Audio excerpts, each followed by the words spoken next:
Maré à noite de hoje, também vamos abraçá-la com as nossas melhores vibrações. Obrigado. Boa noite a todos.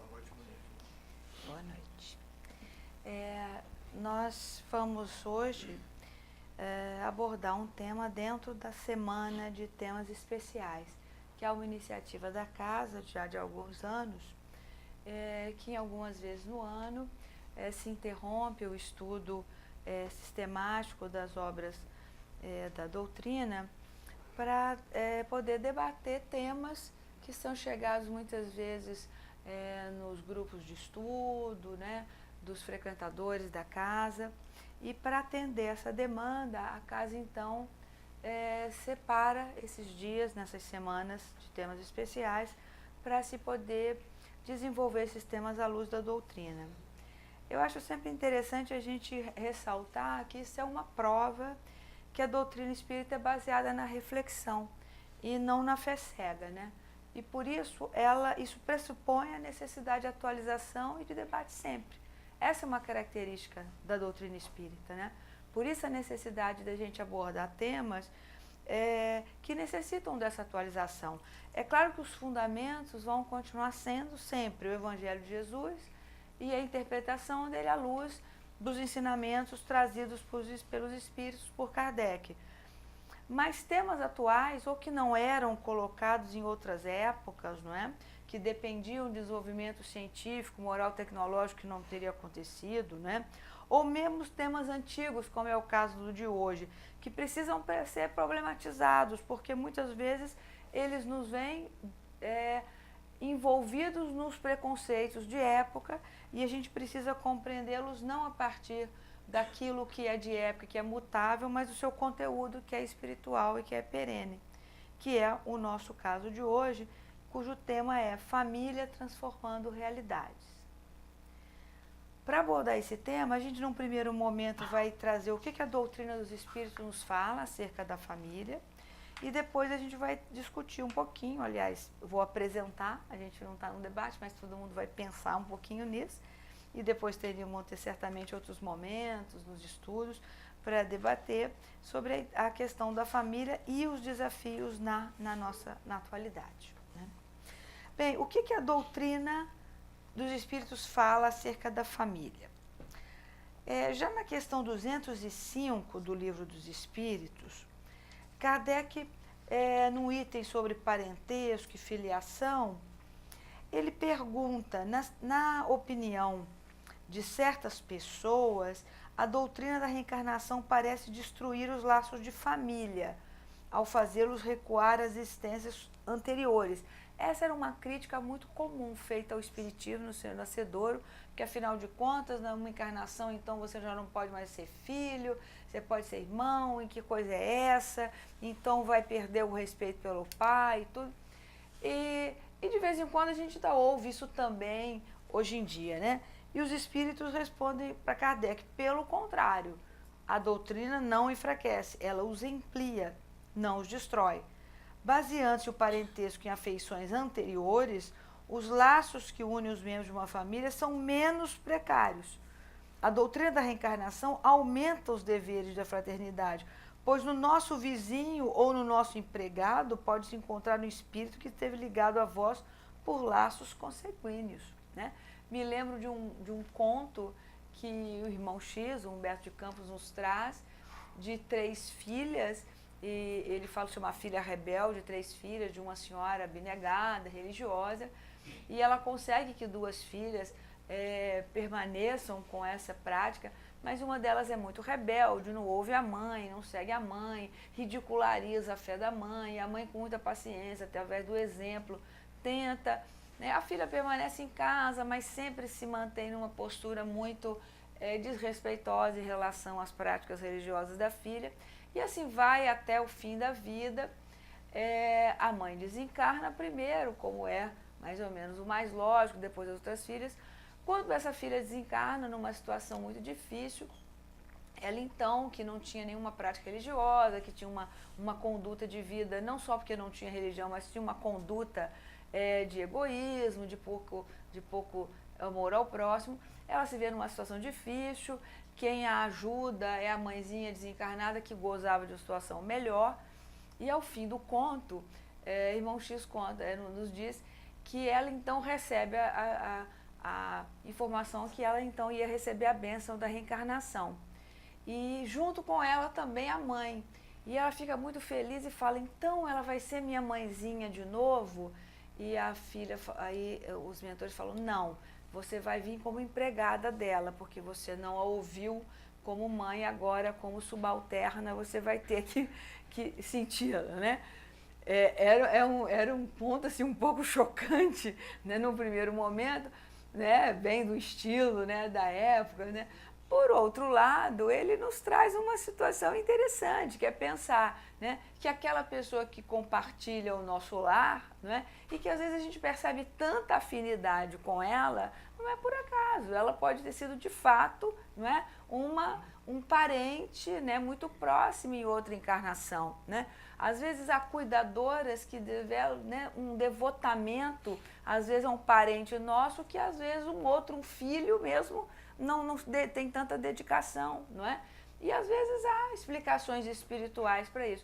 Então o espiritismo não vem diminuir o laço de família, pelo contrário, ele vem nos mostrar que os laços efetivamente baseados no afeto e não meramente na genética, esses laços vão cada vez ficarem mais fortes, né? Aliás, o que a doutrina espírita faz desde cedo, e deixar muito claro, é que muitas vezes se dá um valor exagerado aos laços consanguíneos que aos olhos do espírito eterno não fazem sentido. Tanto que logo na questão seguinte, Kardec fala, no entanto, essa doutrina diminui a importância que alguns atribuem à sua genealogia, visto que cada um pode ter tido por pai um espírito que haja pertencido a outra raça ou que tenha vivido em outra condição muito diversa.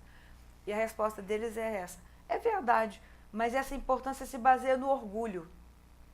O que a maioria das pessoas venera em seus antepassados são os títulos, a posição, a fortuna. Um que se envergonharia de ter como ascendente um honrado sapateiro se gabaria de descender de um nobre devasso. É verdade, né? As pessoas se acham que é importante ter sido, né, tatara, bisa, neto lá do conde de não sei o quê, às vezes pelo título, né? Outro dia eu vi uma coisa na internet que eu achei ótimo, às vezes tem uns comentários na internet que eu achei ótimo, né? Mesmo o sangue até o pernilongo tem, que o seu, né? Achei ótimo, isso é verdade, o sangue igual até o pernilongo, aliás, a Aedes aegypti também. Então a gente como espírita, a gente tem que entender a importância da família por ser o grande cenário de renovação e de aprendizado, né? De fato, o corpo vem do corpo e o corpo vai desaparecer. De fato, o que nos une são a sintonia e o afeto, né?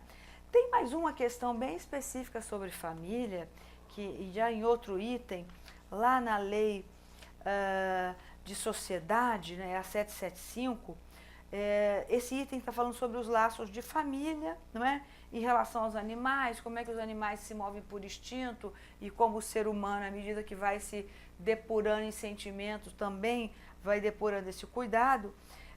E, por fim, Kardec pergunta, qual seria para a sociedade o resultado do relaxamento dos laços de família? A resposta é direta, uma recrudescência do egoísmo.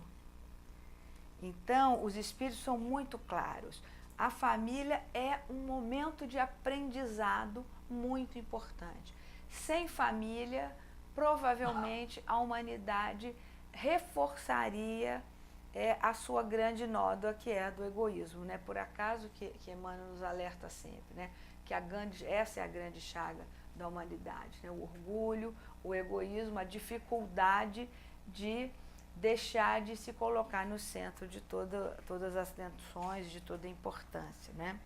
Então, a partir dessas questões, já é possível notar que esse tema, a família, é um tema central para a doutrina espírita, né?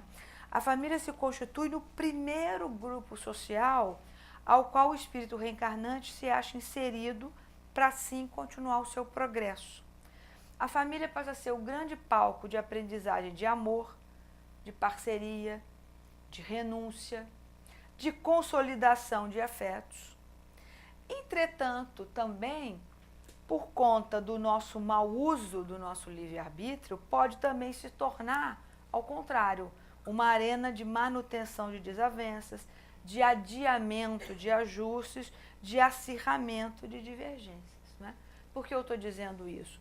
Porque o nosso nascimento, ele é planejado e ele é fruto de um planejamento reencarnatório muito cuidadoso, feito por nossos mentores e, dependendo da nossa condição evolutiva, também ajudado por nós.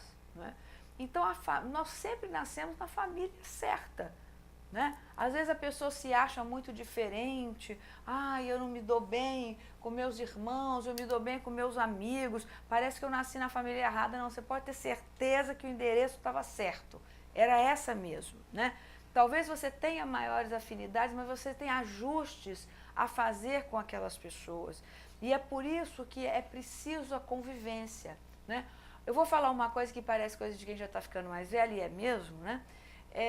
Que muitas vezes a gente tem muitas dificuldades com irmãos, que a gente tem muita divergência, não tem afinidade, acontece mesmo.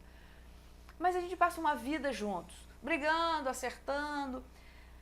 Quando chega uma certa idade, é muito interessante, principalmente quando a gente se une em torno de uma doença de uma mãe ou de um pai, que a gente percebe que o que fica são as horas que a gente estava junto. Os aniversários, isso eu passei por isso na minha família, apesar de a gente não ter grande divergência, mas a gente percebeu que enquanto minha mãe estava doente, a gente quando sentava junto para conversar, era sempre, lembra do aniversário de alguém que aconteceu isso, lembra quando alguém fazia um bolo e a gente corria, alguém comeu escondido. Nunca vinha a lembrança das brigas, das desavenças, parece que isso diminui, né? Na verdade, é a grande sabedoria da lei divina, da lei de sociedade, né? Porque a convivência faz com que você vá trocando de canal. Aquilo que era as grandes dificuldades, elas vão ser suplantadas pelas memórias que vocês tiverem em comum, como irmãos, na meninice, na juventude, com aquele mesmo pai, com aquela mãe, e aí você, com certeza, quando você desencarnar, você não vai mais olhar aquela pessoa como inimigo. Você pode até recuperar a bagagem dele terem dificuldades antes, mas junto com ela vai ter a bagagem também da irmandade, vai ter a bagagem da camaradagem, daquilo que passaram juntos.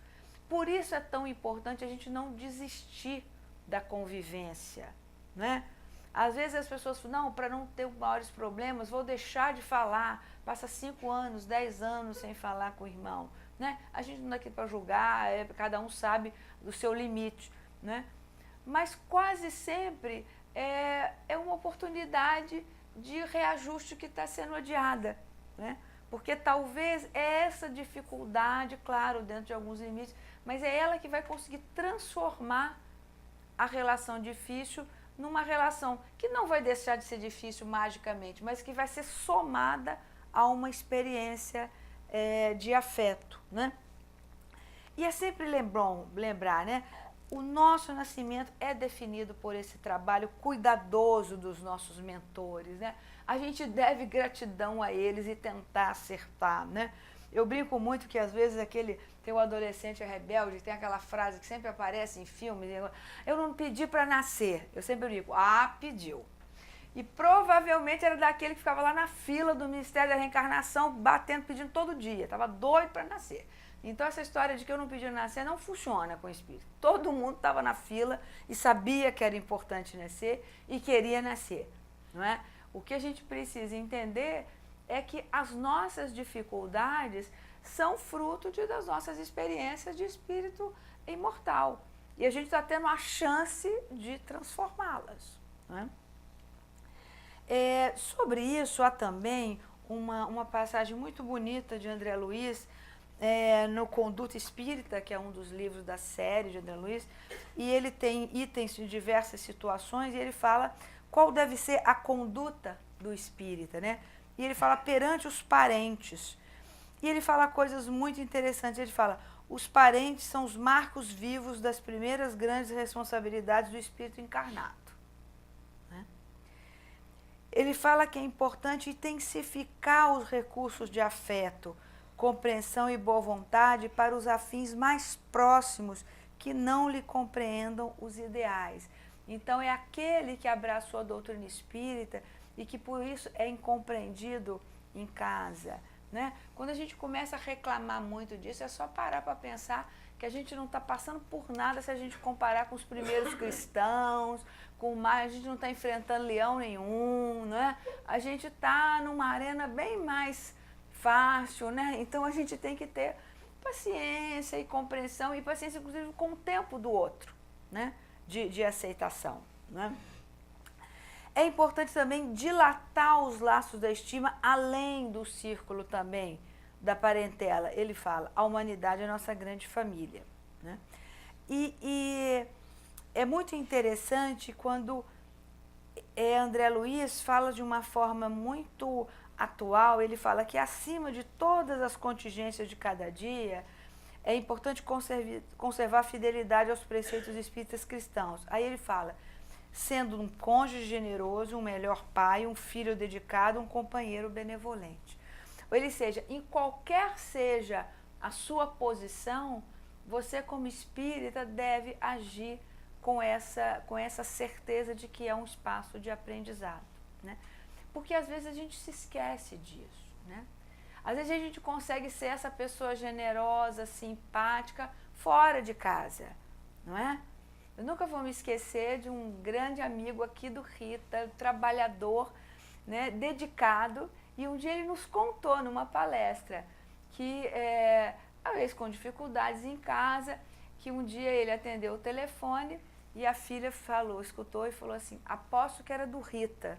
E ele falou, como é que você sabe? Ah, porque a sua voz muda quando você atende o telefone de lá, né? E eu estou contando porque ele foi muito generoso e contou pra gente aqui também, né? Que ele queria, mas de fato a gente pode parecer, é uma hipocrisia, não é? Não, mas é porque de fato é muito mais fácil a gente tratar com civilidade, com amorosidade as pessoas que comungam dos nossos ideais, não é? Que a gente não tem que conviver no dia a dia, que a gente não tem as pequenas implicâncias, que não tem as coisas que nos irritam, não é? Claro, parece mais fácil. Então, é preciso a gente também usar dessa paciência, dessa tolerância também dentro da família, não é? É importante a gente pensar nisso. E André Luiz fala dessa forma muito interessante. E ele fala uma frase maravilhosa, para terminar, ele fala assim, temos na família consanguínea o teste permanente de nossas relações com a humanidade. Ou seja, o ensaio, né? O nosso ensaio é na família. E ele se baseia em Paulo, numa carta a Timóteo, que ele pega essa passagem. Mas se alguém não tem cuidado dos seus, e principalmente dos da sua família, negou a fé e é pior que o infiel. Então, Paulo deixava isso muito claro, né? Podia parecer, bom, mas Paulo largou tudo e foi propagar a fé, mas era uma situação muito específica, mas ele não cobrava isso de quem o ouvia. Ele entendia que a missão dele chegou naquela situação, mas ele falava para as pessoas que o ouviam, né, a importância de cada um ter responsabilidade com a sua família, né? Bom, eu acho que até agora a gente conseguiu perceber, então, que a família é um tema central dentro da doutrina, que está na base da doutrina espírita, e que a família, por a sua constituição, ela é capaz, então, de transformar, da transformação, né? O título fala de família transformando realidades. A gente pode pensar num termo mais micro, na situação de cada um tendo a chance de se renovar, né? De aprofundar o afeto, os laços de afeto com aqueles espíritos afins e de minimizar as arestas e conseguir modificar as relações, transformar as relações com aqueles com quem tinha mais dificuldade. A gente passa agora para a segunda parte, que é a família e os desafios na atualidade, né? Muito se fala em crises nas instituições. Se fala na escola, na família, no casamento, né? E a família não foge à regra. Mas será que o que a gente vê é mesmo uma crise nas bases da família? Ou se é só nas suas estruturas externas? Será que a família deixou de ser esse palco de aprendizagem, não é?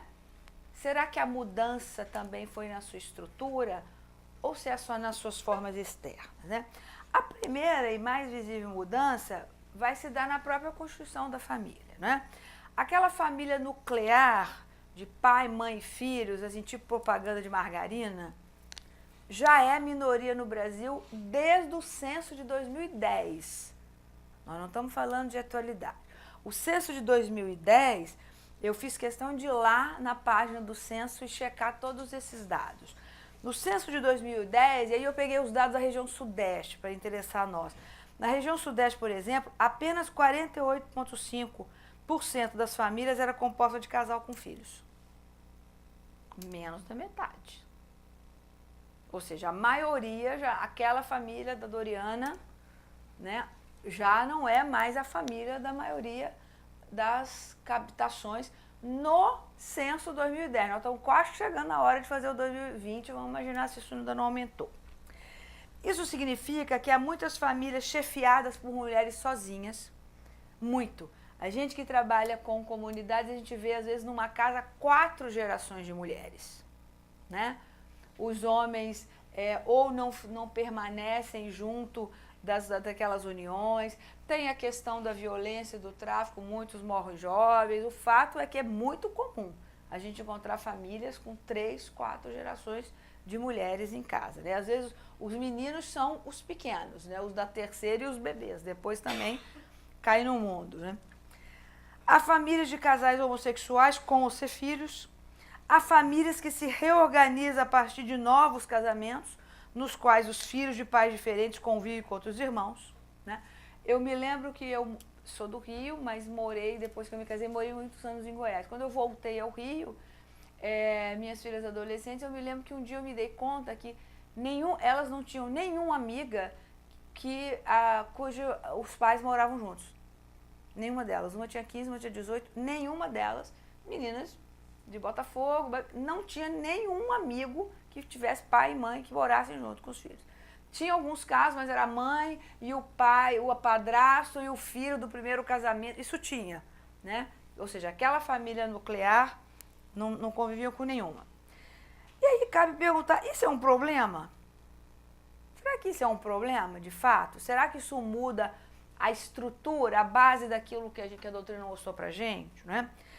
Por um lado, a gente pode apontar uma certa precariedade nas relações. É verdade que a gente tem visto relações cada vez mais descartáveis, não é?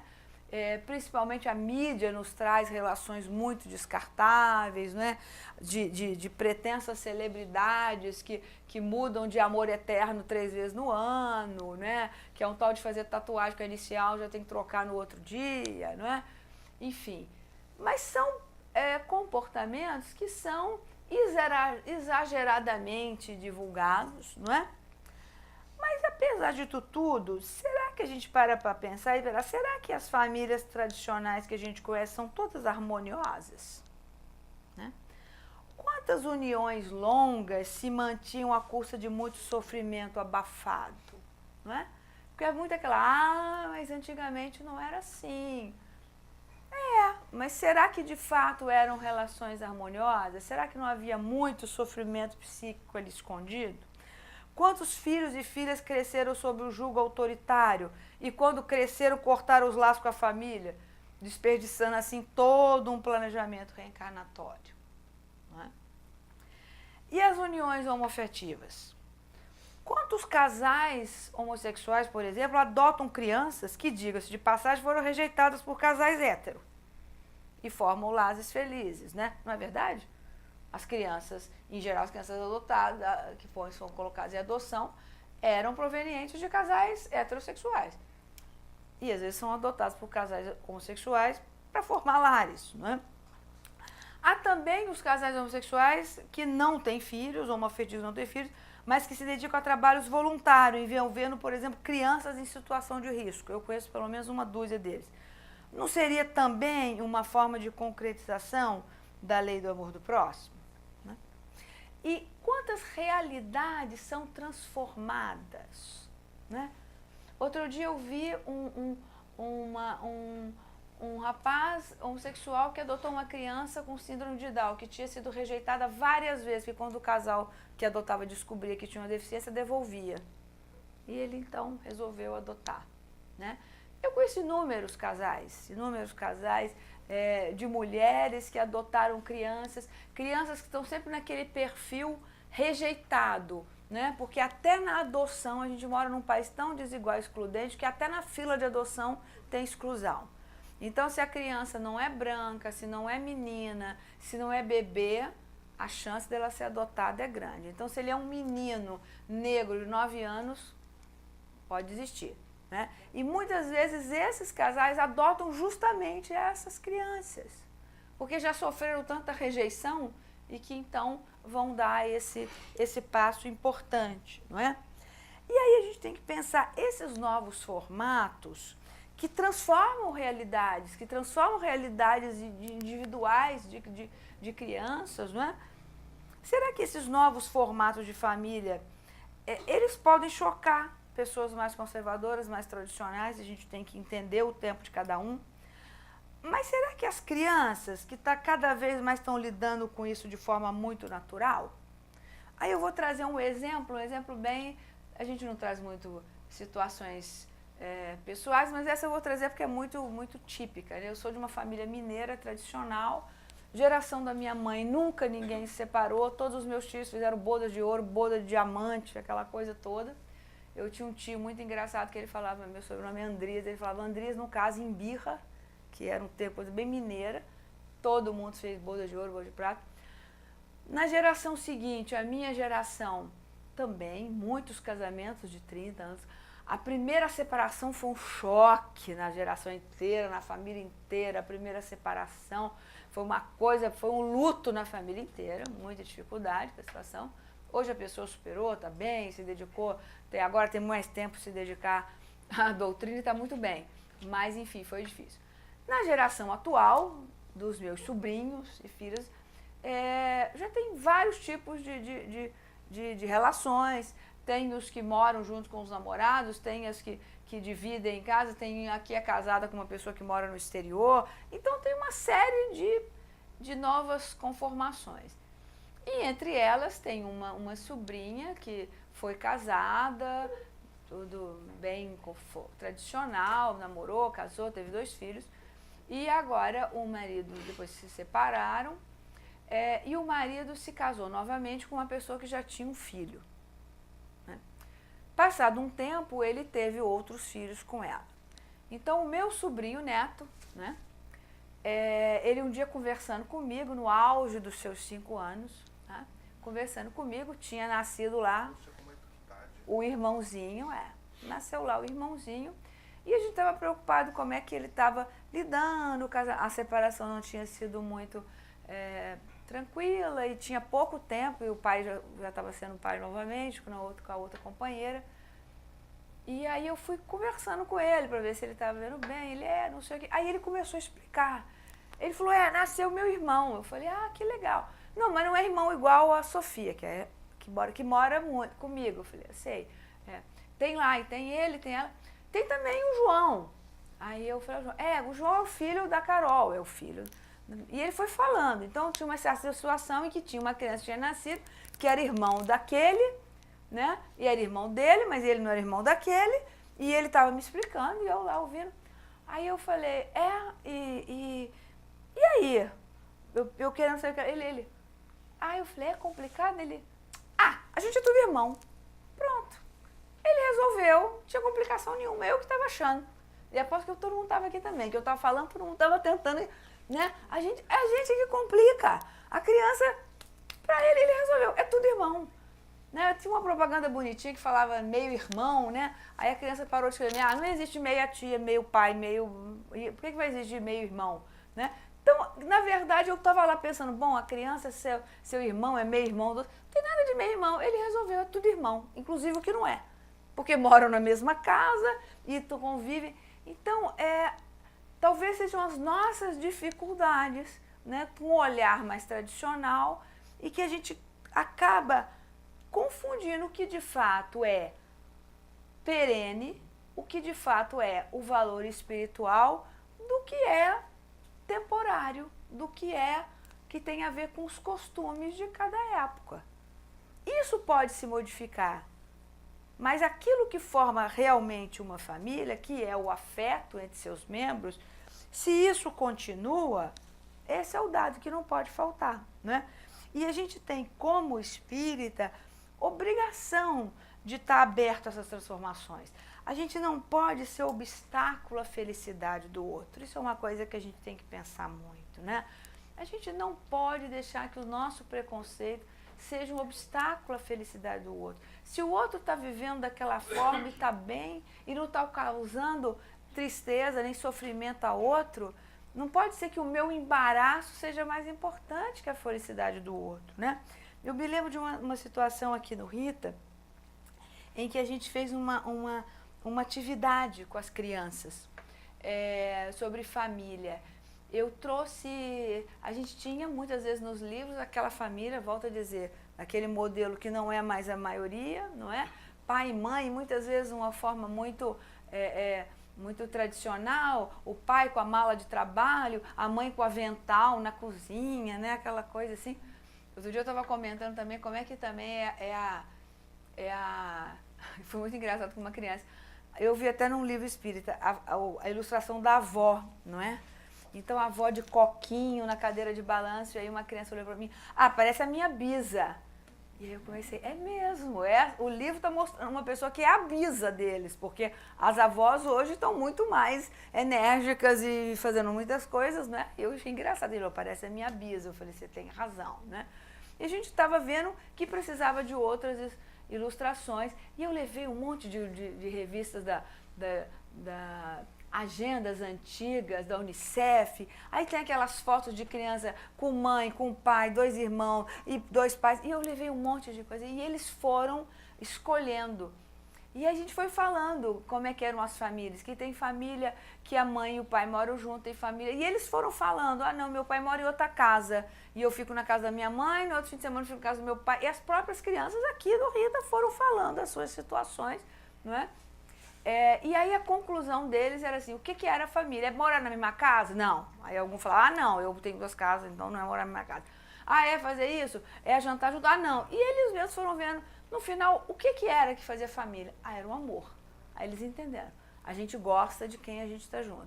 E aí foi muito lindo que eles resolveram fazer o cartaz e botar um coração e botar aquelas fotos de tudo quanto é família, que era 2 homens, uma mulher, um homem, uma criança com pai, sem pai, com avó, e eles mesmos completaram e partiu deles fazer o coração. Então, a gente se deu conta dessa realidade.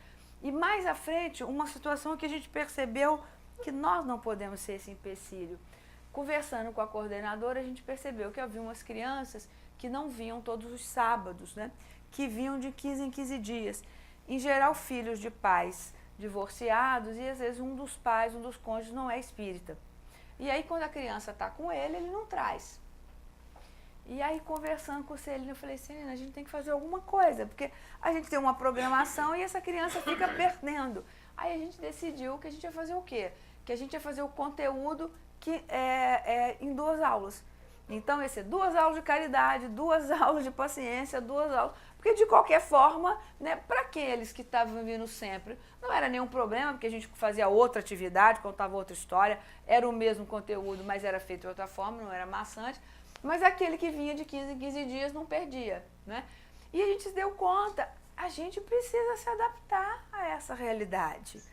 As crianças que vêm à nossa evangelização agora não têm a formação que a gente tinha, né? A gente tem que pensar, não é? Tem que pensar que essas crianças têm outras conformações, outras constelações familiares, e a gente precisa estar pronto para dar resposta. Eu volto a dizer, a gente não pode ser um empecilho, um obstáculo à felicidade do outro, né? Então imagina essa criança que vinha e sempre perdia o que tinha sido falado no outro dia, né? Ela estava sempre numa situação de que estava faltando alguma coisa. Desde que aconteceu isso, a gente não teve mais problema, né? Na verdade, eles estavam sempre atualizados, porque sempre estavam sem perder, né, o conteúdo.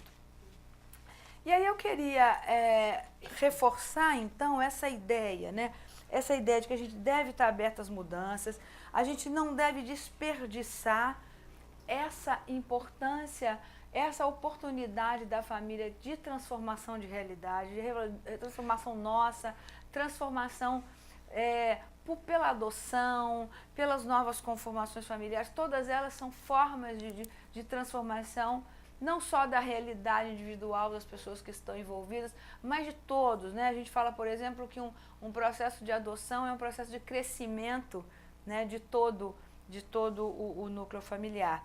E eu queria terminar com uma mensagem muito interessante que nessas pesquisas que eu estava fazendo para preparar, eu encontrei num site espírita, que me pareceu muito interessante, que é de um homem, um administrador, que talvez vocês devam conhecer, Stephen Kenneth, não é espírita, é um grande empresário, que ele contou numa entrevista, ele contou que há 20 anos ele presenciou uma cena que modificou radicalmente a vida dele. Ele foi num almoço com um empresário respeitado, bem mais velho que ele, e esse encontro foi na própria empresa, porque ele não tinha tempo nem de almoçar em casa com a família, então foi na empresa. E quando ele chegou, ele achou que ele estava estranho, e ele assim, achei até que eu vi uma lágrima no olho esquerdo. Mas eu pensei, bobagem minha, ele é um grande empresário, homem não chora, não vai chorar na frente dos outros. Mas durante a sobremesa, ele começou a chorar copiosamente. E começou a chorar e eu fiquei imaginando o que podia ter acontecido. Aí eu comecei a pensar dos impostos, de alguma coisa da empresa, até que ele desabafou. Ele disse, minha filha vai se casar amanhã. E só agora eu percebi que mal a conheço. Conheço tudo sobre meu negócio, mas eu mal conheço minha própria filha. Dediquei todo o meu tempo à minha empresa e me esqueci de me dedicar à família. E ele conta que ele voltou para casa arrasado, que por meses ele se lembrava dessa cena, chegou a sonhar com ela e que ele prometeu a ele mesmo e à esposa que ele não aceitaria seguir uma carreira assim, que ele colocaria a família em primeiro lugar e que isso é difícil, mas ele percebeu que era difícil, principalmente no mundo corporativo não era fácil, isso não era aceito, né? Porque a discussão sempre era como conciliar. E aí ele lembra que ele fala que o cinema, né, hollywoodiano vive mostrando aquele clichê do executivo que vai chegar na hora, na peça de teatro da filha, ou então na hora do campeonato do menino. Em geral eles fazem um happy end, que no último minuto o pai chega e vê lá o gol, a coisa, né? Mas na verdade a vida não dá essas chances não, né? Em geral ele perde mesmo e muitas vezes a criança carrega durante muito tempo, você não estava lá quando eu me apresentei, você não estava lá quando eu fiz isso, né? É claro que há momentos que o trabalho não permite mesmo, mas quando isso não é rotina, a criança é capaz de entender, é capaz de superar. O problema é quando isso é uma rotina, que nesse caso ele fala, amanhã minha filha se casa e eu me dei conta que eu não a conheci. E ele disse que então ele tentou fazer isso, colocar e perceber que colocar a família em primeiro lugar tem um custo social que nem todo mundo pode arcar, né? Implica em menos dinheiro, menos fama, menos projeção, mas ele aprendeu que nenhum sucesso na vida compensa o fracasso no lar. E aí eu acho que a gente deve terminar voltando a André Luiz com o que ele diz. Na família consanguínea temos o teste permanente das nossas relações com a humanidade. Que Deus permita que a gente passe nesse teste, que a gente consiga aproveitar todos os momentos desse aprendizado. Que assim seja. Obrigado.